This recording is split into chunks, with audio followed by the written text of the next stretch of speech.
Welcome back, Nationwide Sports Talk. I'm Matt Mackey, live from West Virginia. Wild and wonderful, y'all.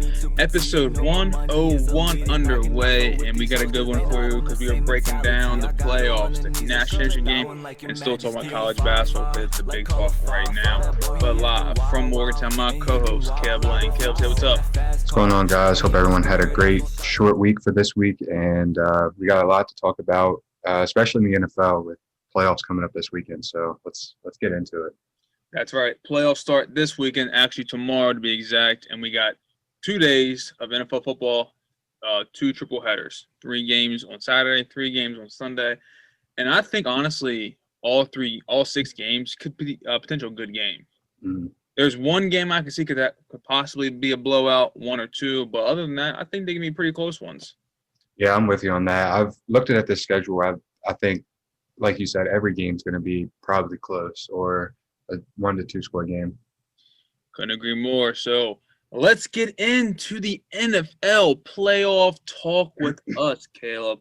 But remember, we're no experts. We're just random guys talking sports. So let's start with the NFC. You know, Packers got the bye. They guaranteed that 1 seed last week when they beat the Bears in Week 17. So they got the bye. They're off. Aaron Rodgers is to rest, and his number 1 receiver, Davante Adams, is resting as well. So that means the New Orleans Saints take on the team that Aaron Rodgers beat on Week 17, the Chicago Bears. This game, I feel, could be one of the blowout games. For one, everyone in New Orleans Saints last week pretty much rested. They didn't play. Whole running back core didn't play. Alvin Kamara, Latavius Murray, they're all well rested. But Drew Brees played a little bit. But who knows? Drew Brees, he's a man of the level. So what do you think about this game, Caleb? I'm with you on that I think this game could be a blowout just because I don't think the Bears offense can match up with that Saints offense. Like you said, that backfield is deadly, but if you give them an extra week to rest, they're coming out even more explosive, especially with what Alvin Kamara did. Had 6 touchdowns 2 weeks ago.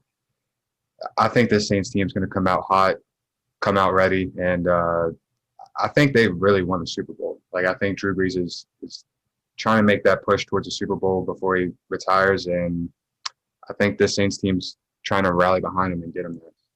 And honestly, I think this is Drew Brees' last season. This might be his last season after he went through this past year with the ruptured lung, broken ribs, all that. I think he's time to hang the cleats up, put the helmet away, and take the straps off his shoulder pads. I think he's complete after this season. Hall of Fame career, boom, set in the books. He already has it solidified. But what's he need to make it a better Hall of Fame case is not 1 ring, but 2 rings. You already got 1. He wants that second one. And you start off the playoffs this year with, you could say, probably the easiest game of the whole playoff seeds going on. This is probably one of the blowout games, like I said, and I think the Saints could, decimate this Bears team. The defense is good for the Bears. Don't get me wrong. It's a good defense, solid defense. They look good the first half against the Green Bay in Week 17, but second half, Aaron Rodgers took over, went out of his way, and made plays happen.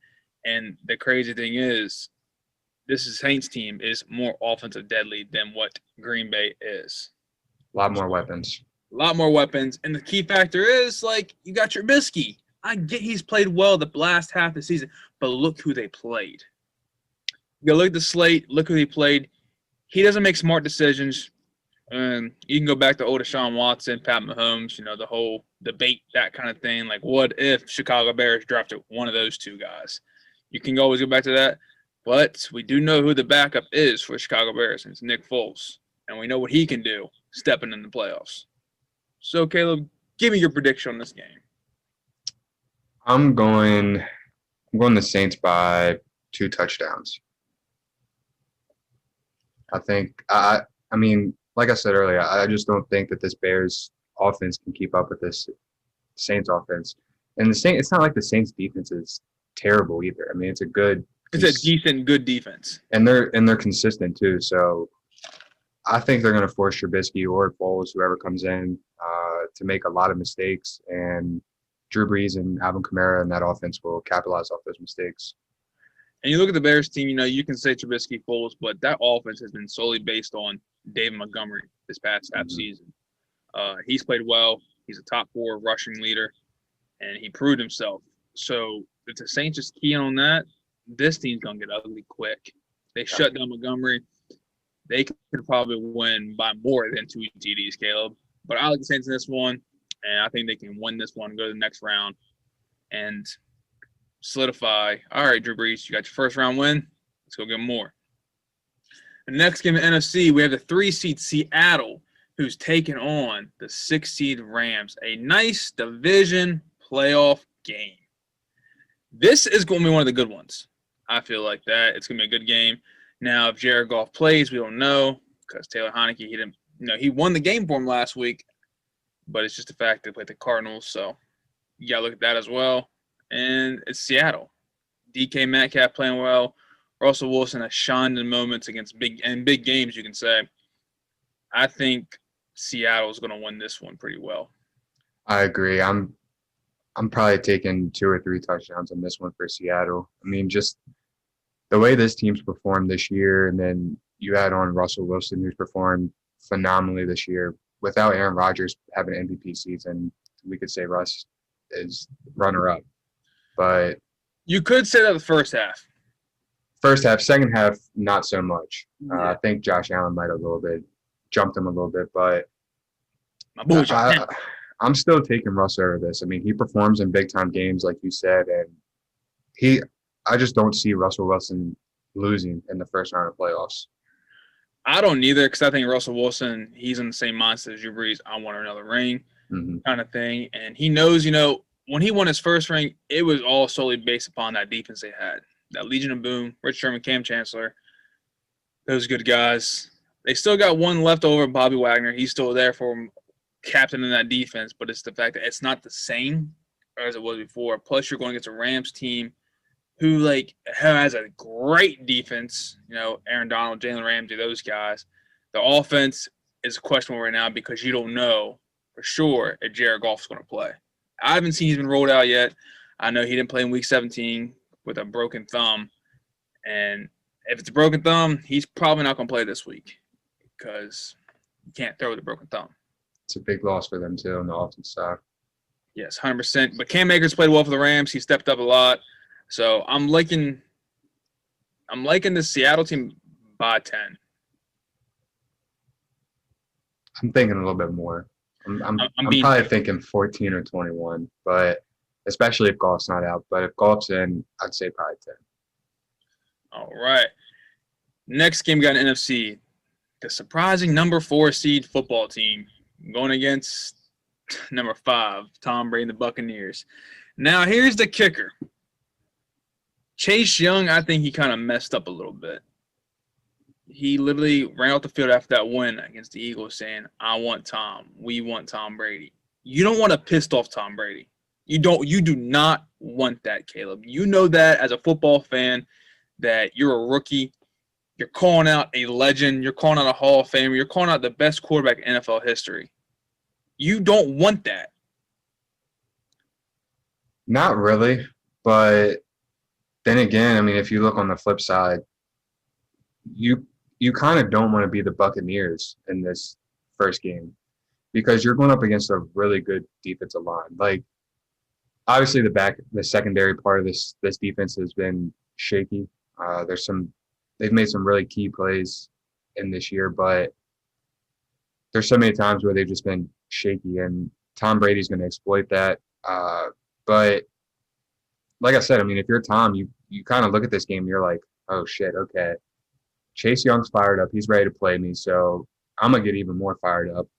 Like you said, you don't want to play a pissed off Tom, but this football team, I mean, they have that chip on their shoulder, so I'm thinking it's definitely on both sides, but I think Tom Brady's definitely going to be a little bit more pissed off, especially since they really haven't had this season that everyone's expected them to. He's the higher seed to this football team, who is 7-9. I mean, obviously they're in the worst division, but I don't know. I think Tom Brady's, like you said, definitely going to come in pissed off. I don't even know. I don't know if our offense can score on this Buccaneers defense, but that's what I'm saying. The Buccaneers defense is kind of slept on, I feel like. They have a great core. Shaquille Barrett has played phenomenal his 2 years in the league right now. But then again, you look at the Washington defense. Yeah, they got a good defensive line, but who's going to stop Mike Evans? Who's going to stop Chris Godwin? Who's going to shut down Gronk? And then who's going to shut down Antonio Brown? Yeah, your defensive line is going to hold the line, but another thing that's been slept on too is the O-line that the Buccaneers drafted for Tom Brady. That's true. That is very true. Up big time to protect that man. So you can look at both sides, but then again, in the overall, Tom Brady can make big plays. Gronk has been playing very well the past 7 weeks. And I'm sorry, well, Gronk, how Gronk is, and he hears you call his boy Tom Brady, come on, Caleb. I know you're a Washington fan, but you gotta understand you don't call it a legend. You never. Well, I mean, I understand you never call it a legend, but and when you do, it backfires. Look what happened to Dabo Swinney and the Clemson Tigers. You call out Ryan Day, you call out Ohio State saying, "Oh, they're only ranked 11th." Okay, we'll show you what 11th's ranked like. Does backfire. I'm just curious. I mean, I think here's what I'll say. I think this team can steal a victory from the Buccaneers if this defensive line gets pressure on Tom Brady. I mean, if Chase Young hits Tom Brady a good time or two, I don't think Tom Brady's going to want to drop back to pass anymore. I mean, I understand Tom Brady's been hit. He's been hit hard, but Chase Young's an animal. I really don't see where if Tom Brady's getting constant pressure on him and he's constantly getting hit to where they could pull out this win. I might be crazy for that, but so are you saying Washington's going to win the game? No, I'm not saying Washington's going to win the game. I'm just saying the only way I would see them winning is if they get constant pressure on Tom Brady and just hit him back to back. But like you said, that offensive line they drafted around him, and they've had some key guys returning for that offensive line. I just don't see where that happens. I'm taking Tampa Bay probably about 14. I'm glad you said 14. I like that one. But like you said, it's hard to go against that defense that Washington has. Well, the front seven. Let's go with that. Front seven. That's fair enough to say. And this Buccaneers team's not a running team. We all know that. They're known for throwing deep balls, getting the ball down the field, moving plays, and slants left and right. You got all these weapons around you. Tom Brady's going to do that. And I think this Buccaneers team's going to win big in this game against Washington. I agree. We're on the AFC side now. Your beloved Kansas City Chiefs got the number 1 bye. So they're on the bye this week. They're not playing. So goes on to the number 2 seed, the Bills. My boy Josh Allen taking on the veteran Phillip Rivers and the Colts. And this might be Phillip Rivers' last playoff run, you could say. So who you liking this game? Although I would like to see Phillip Rivers go out as a champion because he hasn't been able to, I don't want to go against Josh Allen, and I also don't think that Colts team could make that run. So I'm going with Josh Allen in this Bills offense, or this Bills teams, because, I mean, all around they're a good team. I just think they need – I mean, me and you both know, and especially if you watch NFL, they need some more help running the ball. They can get a running back there that consistently run the ball. This Bills team could be up there for – I mean, they're already up there for one of the best in the league, but I think they could be even higher as one of the best in the league and make a deeper run. But I still like the Bills in this one. I just think they're the better overall team. You know, I have never gone against the Bills this year. Everyone knows I'm a huge fan of Josh Allen. He's played well these past 6 weeks. Phenomenal. A1 game. And he's going against a Colts team who's been shaky from the start. When I mean from the start, I mean exactly from week 1 when they lost to Jacksonville Jaguars, which was their only win of the season. Just going to point that out. Their only win. After that, came back, bounced back win. You know, all right, you know, we see those little light going. Loss. Okay, you know, it's whatever. It's the Colts. We don't care about them anymore. There's no Peyton Manning there. No Andrew Luck. And it's the Colts. Came back, boom, hit the Titans hard. Whoa. This Colts team's for real. And then they win again, and going to Pittsburgh when Pittsburgh's on a losing streak, and bam, lose. Up 21-7, but lost in the second half. So you sit back and think, like, is this Colts team really legit? But on the other side, you got the Bills beating Russell Wilson. destroying them, destroying the Steelers. Beat the dog crap out of Miami in that last week 17. Beat the crap out of them. And you just look at the teams that has, and I agree with you. If they have a running back, a nice, decent core running back, this team is legit. That's the only piece I think they're missing. Their defense is above average. Nothing really special going on there. Ed Oliver's playing well on their defensive line. They're playing great. Tre'Davious White playing good. It's just that running back. Because you can't throw a ball 60 times a game and win the game every time. You can't do it. But especially against a Colts defense like this. Exactly. And this Colts defense is good. It's a good defense. They're very doubted on the defensive backs, but their front seven, Darius Leonard's legit. And I'm looking at the team, looking over. I think the Bills can win this one by 14 plus. Yeah, I was thinking maybe a touchdown to 10 just because of how good this Colts defense is. I don't think they'll allow any big plays. But, I mean, you also look at the flip side. See, I would have said Josh Allen and Stephon Diggs are an unreal duo. I mean, they've really started to click. I would have said 7 to 10 as well because they just played the top 3 defense in Week 17 but beat them by 30. I would have said the same thing you said if they didn't beat that Dolphins team by 30. That is true. That is true. So next game up, we got the Steelers and Browns, another divisional playoff game. This one, I think, is going to be one of the best games. One, not the best. It's going to be the best. One, because the Browns are coming up a win against the Steelers last week and what got them in the playoffs. It's the Browns' first playoff since 2002. Been through 27 different quarterbacks to make the playoffs. Let's go and point that out there. But we all got to remember, last week we played the Steelers.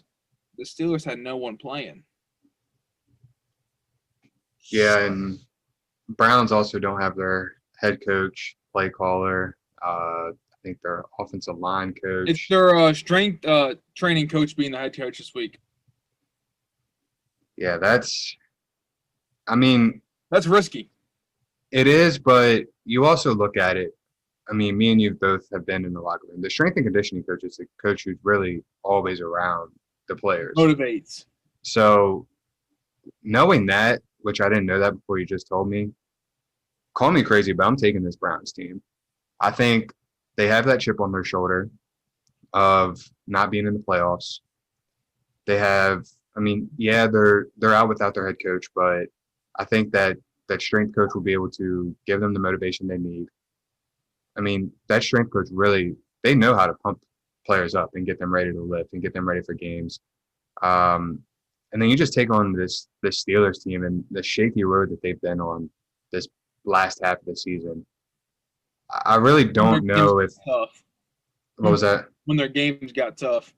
Yeah, I really just don't know if they can I'm not saying compete at this level, but stay at the pace that the Browns are going to be at.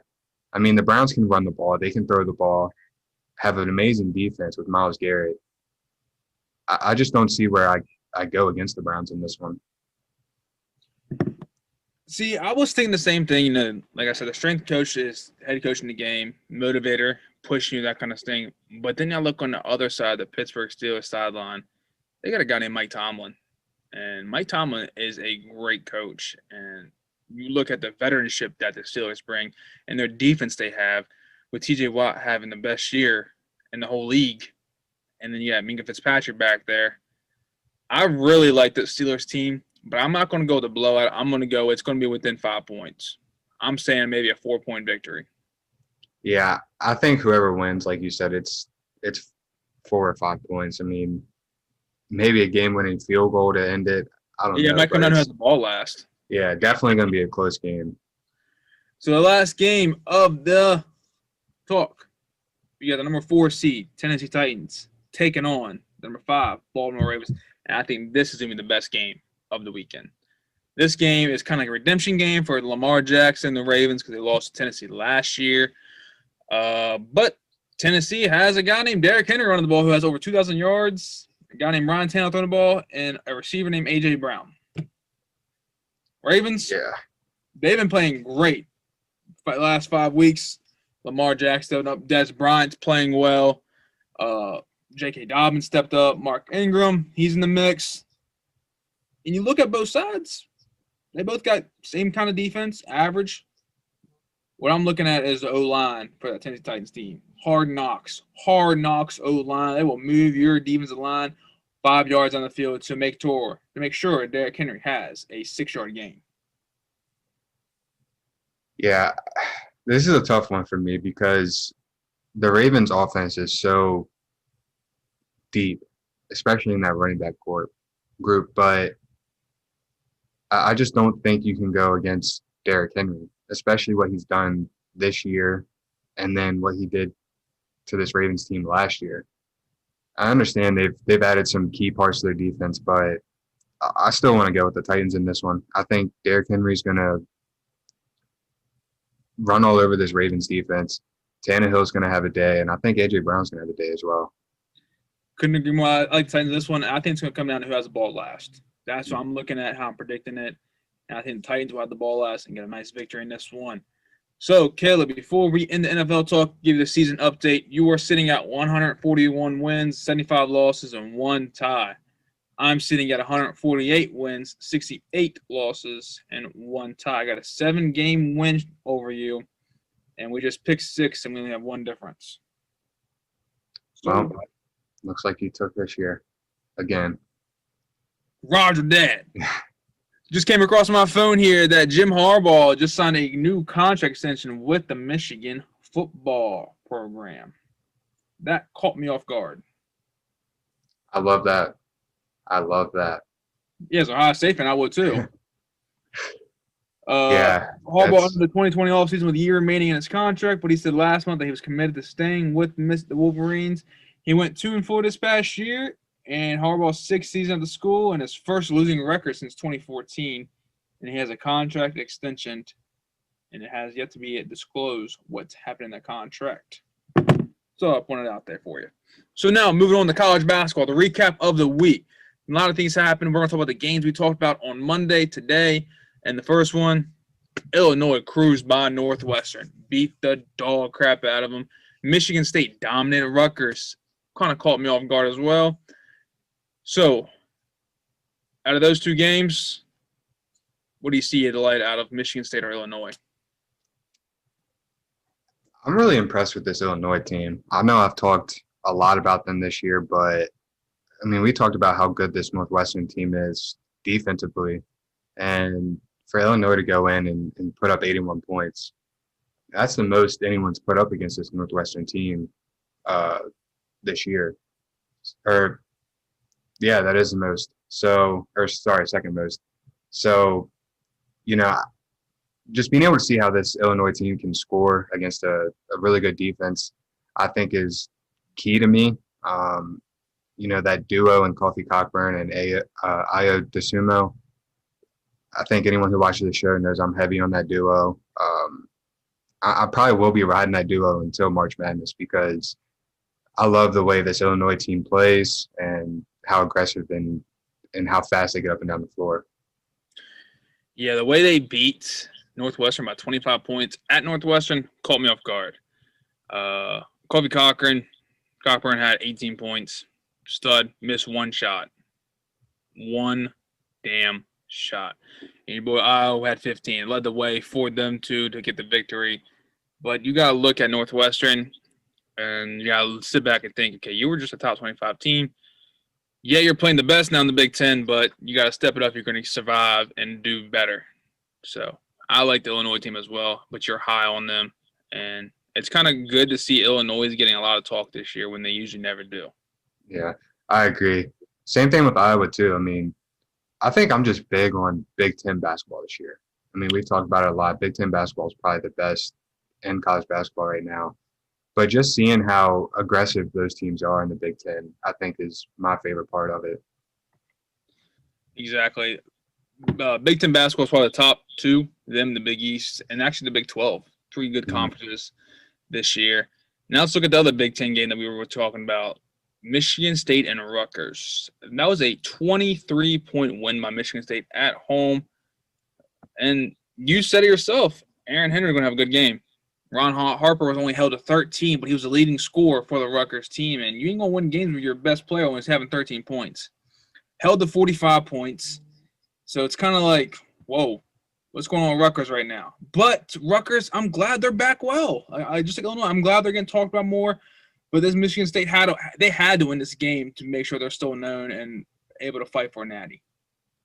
I agree, and Michigan State has kind of struggled with shooting this year, but they came out firing and really hit their shots this game, which was key for them. I think, we talked about this game Monday. This Rutgers team, they're a pesky group on defense, and for Michigan State to be able to come out and hit their shots was a key, especially with them having 18 turnovers. Very surprised that they got this win with that many turnovers and Rutgers only having 9, but that shooting percentage of 42.9 really helped them a lot from 3. Exactly. Stay in the Big Ten. Another big game had this week. Number 16, Minnesota went into Ann Arbor and played Michigan, who was 10-0, and got decimated by 25 points. Another 20-point win for a Big Ten team against another good Big Ten team. And how we talk about the Wooden Award, who's like a dark horse, Marcus Carr, he was held to 14 points that game. Yeah, very shocking to see that. But this Michigan team, Michigan's always good. I mean, they've always been good. A blue blood of basketball, if you will. And I really don't see that falling off for them. But, this team, they shot the ball well, forced a lot of turnovers. So that's really been the key of this Michigan program is force turnovers and shoot the ball well. And that's obviously carrying over to this year. And then you look at it, too, it was a great first half. Michigan was up by 6, so we thought it was going to be a close game. But then second half took over, and Michigan outscored them by 19 points, having 50 points second half. So that's kind of like what happened there. I mean, it was led by the way freshman Hunter Dickinson, who had 28 points, and it was a great star point for the center that they have. So I'm glad Michigan's back on the map again. Last year they had an up and down season where they're inconsistent, but Juwan Howard, he's got to figure it out there in Michigan, I feel like. Mm-hmm. Moving on to the ACC. So I'm looking at AC as a Duke fan, repping the Blue Devils. Always am, always will. They're known, UNC are known to be top-tier teams in ACC. Caleb, I think they got dethroned this year. Both of them did. I think Clemson might be the best team in ACC. I agree. And, I mean, we can also touch on that of ACC being dethroned. They got dethroned big time as the best conference in college basketball, too. They definitely did. I want to say, I don't think it was last year, but the year before, I mean, at least almost every team in the ACC was ranked in the top 25. Now, I think there's only, 3, 4? Dropped out. But this Clemson team, man, they are a deadly bunch. One loss on the year to a good Virginia Tech team by 6. Beat a really good Florida State team. Also beat a really good Maryland team. So I think the sky's kind of the limit for them. Beat a good NC State team. That too. So I kind of think the sky's the limit for this Clemson team, especially with how shaky the ACC is this year. But I mean, at the same point, you also can't, while they aren't having good years and haven't had good years in the past 2 years, you still can't count out Roy Williams and UNC and Coach K and Duke. I'm glad you brought that up. So this past Wednesday, Duke was back in action after 3 weeks of being off. And what happened? Coach K is not there to coach the game. And they had a very tight game at Cameron Indoor with Boston College. 1-1. Wendell Moore finally showed his stardom and showed up, and he got 25 points for the Blue Devils, which is great to have. I'm glad he's finally doing something for us. And then Matthew Urt was 17 points on the way. But Boston College is not a basketball good program. We all know that from being the college basketball fans, and usually Duke beats them by 15 to 20 every time. You beat them by 1 without Coach K. So, looking at it, do you say, all right, Coach K, are you the reason why this team's so successful all the time? Or, who the hell are you recruiting? Yeah, I mean, I don't know. I made this point the other day where I think if you put Bob Huggins in a program like Duke or UNC where the name mattered, like more than West Virginia. Obviously, going to if you're in football or basketball and recruiting, the name really matters. The name on the jersey is what carries so Blue much. blood. I think if Bob Huggins were there, it would kind of be the same boat that they're in right now. Just because I think a lot of 5-star players that come into college basketball are I don't want to say like not coachable. They're prima donnas. But yeah. I mean, that's the best way you can say it. They think they're better than everybody else. Like, I'm untouchable. I'm a 5-star recruit. I'm playing in the league next year. Why am I even here? Yeah, and pit stop. And that doesn't correlate well with, at least with me, because you see programs like UNC and Duke who always have 5-star recruits, always in the top 10 or top 5 of recruiting in basketball. And now suddenly the past 2 years, they can barely win games. I mean, something is going on there. I don't think it falls back on the coaches because they've had those successful runs. They've built those successful programs. I just think it's something in this new 5-star mentality. Like you said, the prima donnas, I'm better than everyone else. Why am I here? I just think that mentality carries in. And then also maybe something with, like when you go to Duke, you're with other 5-stars. So you're in that mindset of not only am I better than everyone else, my teammates are also better than everyone else that's on the court. So you really don't need to do much. I just think that's kind of the mindset that 5-stars go into. And I'm glad you brought that up because while you're talking, I was looking something up. So you look at the top 5 teams right now, and the one that's like the biggest star, the biggest talk, I feel like, is Iowa. That's from what I've seen. And you look at their best player, Luke Garza.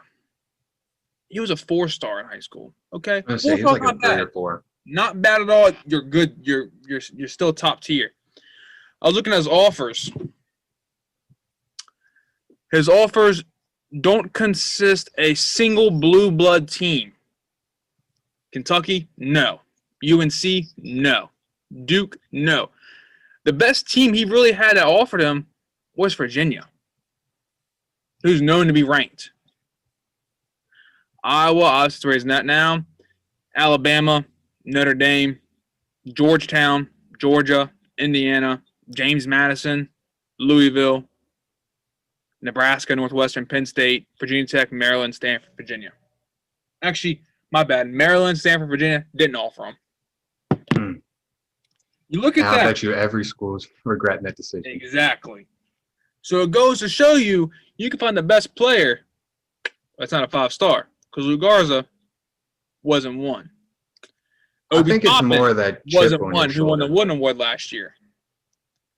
I think it's a little bit more of that chip on your shoulder. You come in as a 2 or 3-star, even a 4-star, you have that chip on your shoulder of, okay, I wasn't a 5-star, so I'm going to show people why I deserve to be a 5-star in high school. I'll show out in college.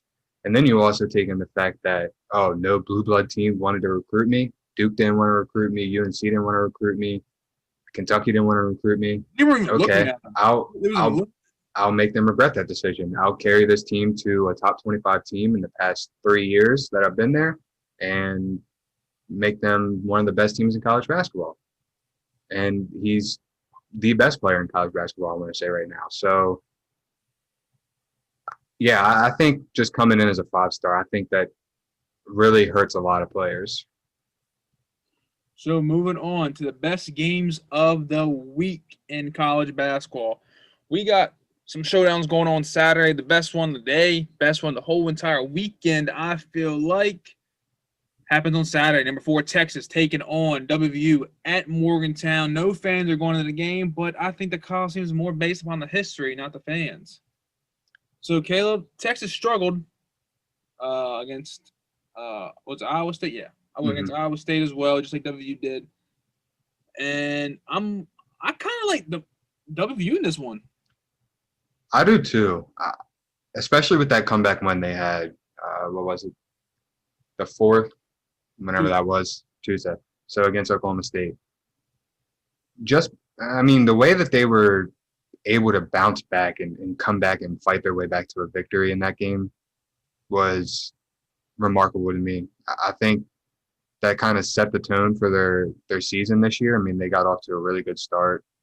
We're ranked, I think, as high as I think 10 or 7. And then obviously had a couple fall off games, but this Texas team, I mean, like you said, they've struggled. Beat that Oklahoma State team by 3. Same West Virginia beat them by. Kind of blew out Kansas, but then turned around and really struggled against Iowa State. So I'm really liking West Virginia. They have a little bit more floor time experience than this team. And I just want to go back to that Gonzaga game. I mean, I feel like that Gonzaga game has really prepared them for any game this year. I mean, that, like I said earlier this year in our podcast, they're not going to play any other team that's better than Gonzaga. Maybe Baylor, maybe, but Gonzaga has already set themselves so far from everyone else that game really prepared them. I think they come out with probably a 4 or 5 point win. I agree. Another good game that would have been happened that's been postponed was number 19 Clemson taking on a blue blood UNC. That game got postponed. That would have been a good game to watch to see where Clemson is really at and see if they're the top tier team in the ACC. But we got another good game. Unranked versus ranked team LSU, who has been playing very well this year, takes on number 12 Missouri. I like Missouri. Not really much to talk about in this game, but I think it's a nice home game for them to win. I like Missouri too. Like you said, not too much to talk about. I think Missouri is just a little bit too dominant all around. I think they probably escape with probably a 10, 15-point win. Going on Sunday, we got a nice Big Ten matchup. 16 Minnesota take on number 5 Iowa. I think there's really nothing to say about this one. Luke Garza going to take control and win the game for him. Yeah, I wholeheartedly agree with that. Going on to Tuesday night, number 21 Duke travels to 19 Virginia Tech. Number 14 W travels to number 2 Baylor. And number 8 Wisconsin travels to number 10 Michigan. A nice, big Tuesday night games happening. Out of the 3, Caleb, what would be your favorite one? Because I know mine's going to be that Big Ten matchup. As a Duke fan, that Big Ten matchup would be the best one. I have to go with that Big 12 matchup because I want to see how West Virginia will match up against this Baylor team. It will be their first matchup, so I won't worry about it too much. I want to see the result of the Texas game first, and I can make that argument. That makes sense. That's true. Yeah, I could see that. I'm just looking at it now to where, I mean, like I said earlier with the Texas game, to where this WVU team, I mean, I really feel like they can be prepared for any team. Playing the Gonzaga team, you're not going to play a team that runs the floor like them. Baylor has really good guard play, but I don't think their guard play is as superior as Gonzaga. So I'm definitely looking forward to this game, but I do think that Duke game will be good because I want to see how they bounce back after a close win against Boston. A close win and then not playing for 3 weeks. Exactly. Now going on Wednesday night, we got 2 good games happening in the Big 12. We got number 18 Texas Tech taking on number 4 Texas, and number 3 Villanova traveling to Xavier, which is always tough for them to win. I like that Big East matchup more than the Big 12 one. It's showing for me that game's postponed. That Villanova Xavier. I did this last night. You said what? I did it last night before. Which that would have been a really good game because I think Xavier is a little too underranked this year. But so who you like in this Texas Tech game? I like Texas. You like Texas? I was thinking so too, but I'm really curious to see how Mac McClung will play against this Texas guard play. Exactly. He's played really good for Texas Tech, but I do like Texas with a narrow victory in that one. And then wrapping up the week, the best game, number 23 Michigan State traveling number 5 Iowa. I'm taking Iowa in this one. Yeah, usually the Big Ten powerhouse Michigan State. Not right now, not at this moment, not this season. The powerhouse is Iowa. And I like Iowa, home game. Michigan State's on the down, you could say kind of, not as dominant as they usually are. I like Iowa at home. I like Iowa too. I think, however, this game will probably be close. I don't see where Tom Izzo will get blown out. I don't think he'd allow his team to get blown out. Yeah. Especially knowing that, this Iowa team is obviously, like we said with Gonzaga, has pretty much set themselves apart from every other team, and really solidified themselves as the Big 12 team or Big 10 team to beat this year. I think he's going to prepare this Michigan State team to come in and play hard, but I think they probably leave there with 10 to 15-point loss. All right, Caleb, that wraps up the college basketball talk of the week. Come back next week. We'll do the same exact thing, recap the week, and give you the best games to look forward to for the week coming up. Now on to college football, the last pretty much thing we can talk about for college football this season, the remarkable season we've had, the cancellation, the postponage, all that good stuff leads down to one game left, the national championship game, taking on Alabama 12-0 against Ohio State 7-0. So the biggest questions of the game: will Jalen Waddle play, and is Justin Fields healthy? One question for each team, that kind of thing. We don't know. They're saying Jalen Waddle is practicing right now. Right now, Columbus is filled with COVID, apparently. So it's kind of like what's going to happen. But postponage can happen if it needs to happen. They're not going to cancel the game completely because they will have a winner. They will make sure there is one winner. I know that for a fact. So let's break down that game. Let's on the Alabama side, Caleb. This Alabama offense, led by Mac Jones, who has 275 completions on 367 attempts, 4,036 yards, and a 36-4 TD ratio. And his number one target is the Heisman winner, Devontae Smith. 105 catches, 1,641 yards, and 20 TDs. The offense averaged 48.2 points per game and puts up 535 yards per game. Najee Harris on the ground plays phenomenal. 229 carries, 1,387 yards, and 24 TDs. On the ground running, he's a workhorse, round and ground kind of guy. He'll hurdle you, he'll juke you, he'll stiff arm you. He don't care. He's getting to that end zone. On the defensive side for Alabama, Dylan Moses, the core linebacker, leads the way with 74 tackles. Next to Malachi Moore, the cornerback, 44 tackles with 3 interceptions. The defense only allows 19.5 points per game and 351 yards per game. So, can that defense stop the Justin Fields offense, who is 141 for 192, almost perfect 51 away? He's had a great year in 7 games, 1,900 yards passing, 21-6 TD ratio. On the ground for them, Trey Sermon, who stepped up the past 3 games for them. 115 carries, 868 yards, 4 TDs. And Justin Fields' number one target, Garrett Wilson, 40 catches, 673 yards, and 5 TDs. That offense puts up 43.4 points per game and 544.9 yards per game. But the defense for Ohio State, you cannot sleep on that defense, Caleb. You, Ohio State fan, you know that for a fact. It's led by the core, mean grunt. Pete Warner, linebacker, 46 tackles. Next to him is Tough Barland. With a name like Tough, you got to be tough. 35 tackles on his record. And the defensive end, Jonathan Cooper, 22 tackles, but he gets to the quarterback with 3.5 sacks. But in the backfield, their DB, Sean Wade, 29 tackles, 3 picks. They allow 21 points a game and 358 yards per game, Caleb. As you can tell, I was well prepared to break this game down for you and give me the best matchup. Is it Alabama offense versus Ohio State's defense, or is it Ohio State's offense versus Alabama's defense? Oh, that's a tough question because I think it's kind of equally matched, but Ohio State's offense will respond to Alabama's defense. We know that Alabama has probably had the best defense all year. I mean, like you said, they've gotten to the quarterback, they've forced turnovers, and on the offensive side of the ball, they've put up points. Justin Fields really struggled against Indiana, also struggled against Northwestern. So I'm kind of wondering how he's going to come out and do against an even better defense in Alabama. Had a really good game against Clemson, but this Alabama team, they're different. They're a whole nother level. But I think the biggest thing that really will help them is Justin Fields being able to be dual threat if he runs because of that hit last week.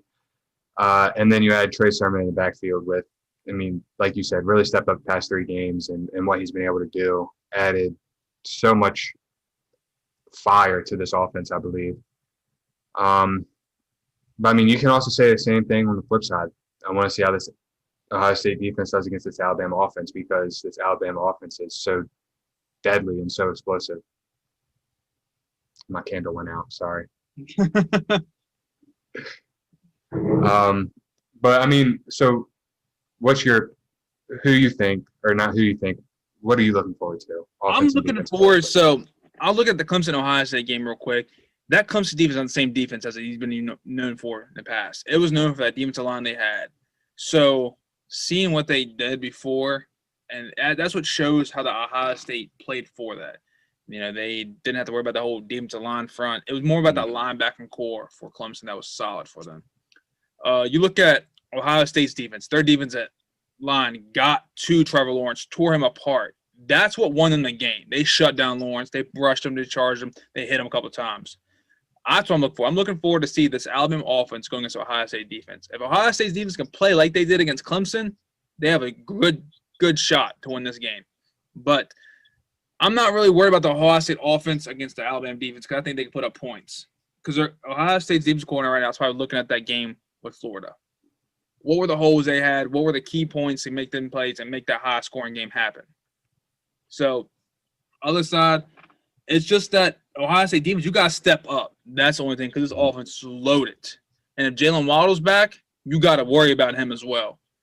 And that's the matchup I'm looking forward to. Yeah, the only reason I said Ohio State's offense is, again, because Justin Field had those 2 games where he struggled against Indiana and Northwestern. I mean, he had that bounce back game in the playoffs against Clemson, but it's not, to me as a fan, it's not enough. I mean, yeah, you got us to the championship, but you can't struggle like that. I think Justin Fields is also, the way I'm looking at it now, is one of those players to where in those key moments, he'll step up when he really needs to. So I kind of think not only did they take Indiana and Northwestern lightly, but probably wasn't as serious as it was against Clemson. And you look back at that Indiana game, Ohio State's defense let them come back. Mm-hmm. That's what you look at too. Like, okay, you let Indiana come back, but then you shut down Clemson. Make that come together. Make that game like you did against Clemson, and do it again against Alabama. Yes, this Alabama team is heavily talented. Heavily talented. You just got to shut them down. So, Caleb, give me your score prediction of this game. I want to hear yours first. I know you said high scoring, so I want to hear how high scoring. It's not going to be in the 60s, you know, like someone 60 points, 50 points there. I like Alabama 45, Ohio State 30. Okay. I like Ohio State. I want to take them 45 too, because I just don't see where any. I'll give you my score prediction first. I want to take Ohio State 45, Alabama 40, 43, 42. I mean, I just think it's going to be a close game. I think it's going to be same thing with the NFL games we talked about. Who gets the ball last? Or what defense can step up in the end? Yeah, it comes down to this. When Alabama's clicking, they're clicking. You ain't stopping them. That's true, which, I mean, is one reason I'm very scared to play this Alabama team, and also because, like you said, they're very deadly on the offensive front. But I just think that both teams are so good to where whoever has the ball last or whatever defense can step up, that will really solidify who wins this game. All right. That is the National Championship Breakdown. Watch it on Monday night at, what time's the game? 8 o'clock? 8 o'clock. 8 o'clock. Kickoffs then. It's going to be a good one. I know for a fact, yes, I have a 15-point different game for the Alabama to win, but Caleb has Ohio State winning. I have Alabama winning. So it's going to be a good one. I agree to that no matter what. To end the episode off, I have a literally cliffhanger question. What is next for this college football playoff? Caleb, you don't really go in depth with it because you already said what you're going to do with this question, but I will go into depth with it, even though it's going to be the same thing for me as well. There's been 11 different teams who's played in the playoffs, okay, since the start of 2014. 6 times for Alabama, 6 times for Clemson, 4 times for Oklahoma, 4 times for Ohio State. A Pac-12 team has only played in it 2 out of the 7 years it's been running. And to end this episode with a cliffhanger, commissioners of all different conferences are taking in and thinking heavily on an 8-team playoff for next season. So, Caleb, just give me your thoughts on that real quick.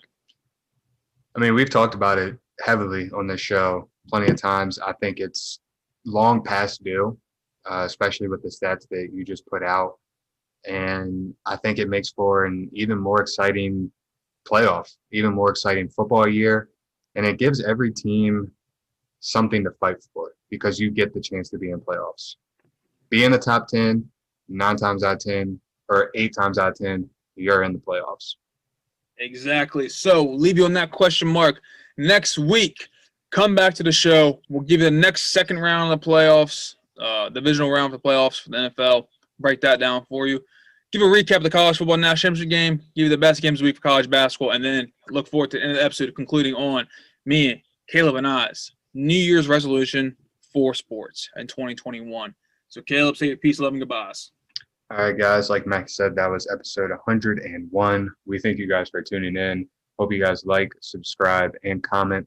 Let us know what you want to hear. Do the polls on Twitter and watch some football and basketball this weekend, and we will see you guys next week.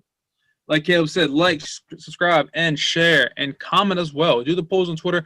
Fun to do. Nice interaction with us to our fans to see where their thoughts are at as well. Come back next week to another great episode. It's a lot of detail, a lot of kind of like, you could say, picks, polls, whatever you want to look at, top 10 kind of thing. But we're doing that with New Year's resolution for sports. Got something big, something to look forward to, something hopeful for this 2021 year we're about to have. And I'm Matt Mackey. Watch college basketball, watch the playoffs, and watch that great Natty game on Monday night. I'm Matt Mackey. Peace out for the week. Peace. He gon' skirt off, he shining like a star. Every time that he gon' pop out, bitch, I'm on fire. Ooh, I smoke the gas, can put me out my jeans, Amari. Ayy.